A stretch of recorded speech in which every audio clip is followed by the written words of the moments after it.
Vir baie mense voel maandagoggend soos 'n straf. Die wekker lui te vroeg, die verkeer is swaar, daar is sperdatums, vergaderings, moeilike mense en take, en dit kan partymal voel asof elke dag presies dieselfde take oor en oor is. Ons praat selfs asof werk die slegste deel van ons lewe is. Ons sê dikwels, of hoor dikwels mense sê, ons werk net vir die naweek of vir aftrede.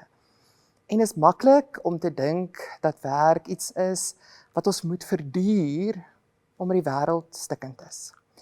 Maar die Bybel begin met 'n ander soort prentjie. Verbeel jou, God is aan die werk. In Genesis ontmoet ons God heel eerste as een wat spreekwoordelik, metafories sy hande vuil maak. Hy preek nie, hy's nie 'n koning nie, hy's nie 'n regter nie. Ons ontmoet God as skepper. God vorm, hy orden, hy onderskei, hy benoem, hy vul. Hy kyk na wat hy gemaak het en hy verbly homself in dit en hy noem dit goed. En dan skep God die mens as sy beeld en hy gee vir die mens ook werk. En hulle moet die aarde bewerk en versorg. Saam met God ontwikkel hulle hierdie skepping.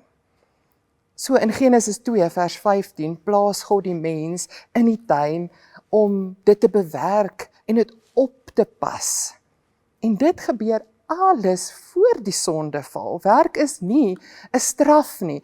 Werk is nie as gevolg van die sondeval nie. Werk is nie omdat die wêreld stikkend is nie. God geniet sy werk en hy maak mense om saam met hom die werk wat God doen, te doen en te geniet.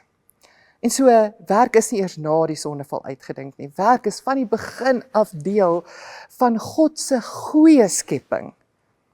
Die frustrasie, die uitputting, die uitbuiting, die sinneloosheid, wat ons tog soms in werk ervaar, is deel van 'n gebroke wêreld. Maar werk self is goed. Wanneer ons werk, neem ons deel aan dit wat God doen. Ons neem deel aan God se skepende aktiwiteite. Ons bring saam met hom orde waar daar chaos is. Ons versorg saam met hom mense wat kwesbaar is. Ons ontwikkel nuwe moontlikhede. Nie almal werk met plante en hout en verf. Party werk met syfers, kinders, kos, kliënte, siek mense. Maar wat as ons na ons werk begin kyk as samewerking met God? Wat as ons na ons werk kyk met 'n nuuskierige oog en vra, wat doen God hier te midde van my syfers, te midde van my werk met kinders, te midde van my beplanning?